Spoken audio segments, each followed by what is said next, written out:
Occupational English Test. Practice Test 1. Listening Test. This test has 3 parts. In each part, you'll hear a number of different extracts. At the start of each extract, you'll hear this sound. You'll have time to read the questions before you hear each extract, and you'll hear each extract once only. Complete your answers as you listen. At the end of the test, you'll have 2 minutes to check your answers. Part A.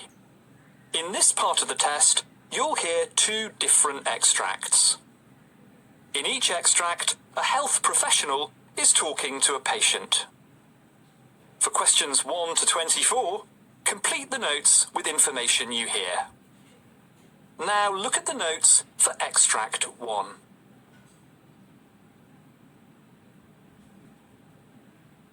Extract 1, questions 1 to 12. You hear an obstetrician talking to a patient called Melissa Gordon.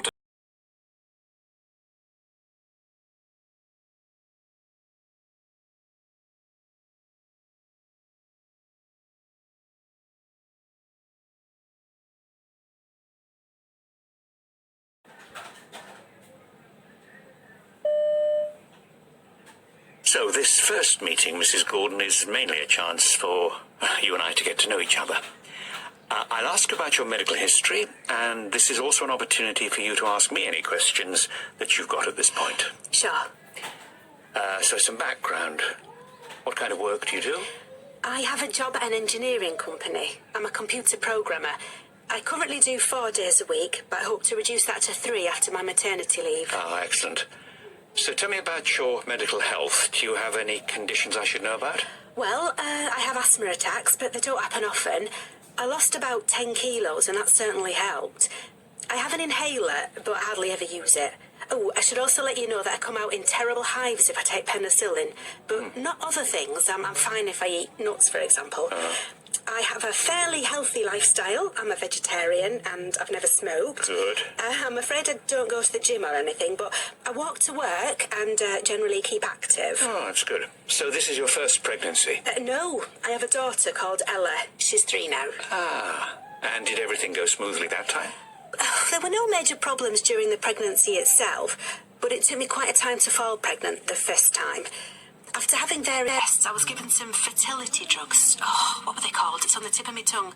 Never mind, it'll come back to me.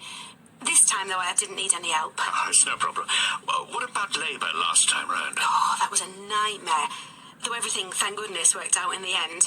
It was a breech birth. It looked as if I might have to have a caesarean, and I really didn't want that. I was pleased I managed without an epidural, too. They had to use forceps to get Ella out, but I didn't need any stitches, so that was okay. Unfortunately, though, I had some difficulties after the birth, too. I was desperate to start breastfeeding, but that didn't work out. At least not until I was given some guidance by the midwife. Okay. So can I ask you about the baby's father? Sure. That's my husband, Paul. There's something in his family history that I should tell you about, I think. His grandfather and father both had epilepsy, though he hasn't developed it himself. I'm not sure if that means his children have a greater chance of having it or not. Oh, also, he has a child from his first marriage, and she has Down syndrome, so he gets a bit anxious when I'm pregnant. Oh, well, that's understandable, of course. We can discuss various testing options if you like.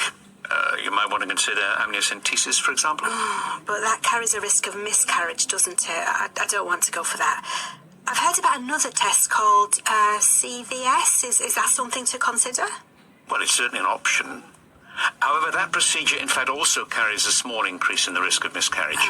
And you'd need to come to a decision fairly soon, because it's normally carried out between weeks 10 and 12 of the pregnancy. Well, I can tell you straight away that if there's more risk, then I wouldn't confident I'll feel the same. Well, that's fair enough.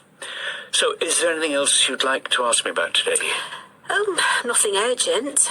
But it'd be good to know more about how to get siblings ready for a new addition to the family. I want to make sure Ella doesn't feel threatened or replaced or anything. There's a leaflet that many parents find helpful. Here we are. Have a look through that. Oh, thanks. That's great. I'm sure I'll have lots more questions at our next meeting.